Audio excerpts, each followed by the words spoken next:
বাড়ি বানানোর জন্য যদি আপনি ডাচ বাংলা ব্যাংক থেকে 15 লাখ বা 20 লাখ টাকা লোন নেন, তাহলে মাসিক কিস্তি কত পড়বে আপনারা একটু দেখে নিন।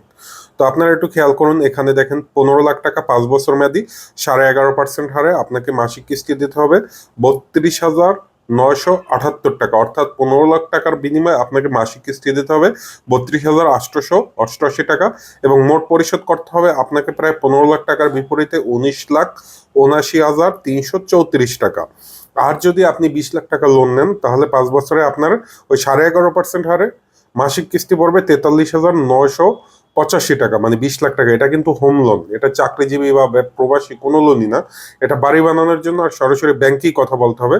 তো 20 লাখ টাকা মাসিক কিস্তি পড়বে 43,985 টাকা, এবং আপনাকে মোট 20 লাখ টাকার বিপরীতে ফেরত দিতে হবে 26,39,112 টাকা।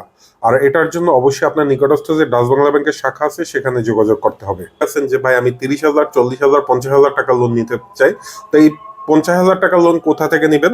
ব্যুরো বাংলাদেশ থেকে, এবং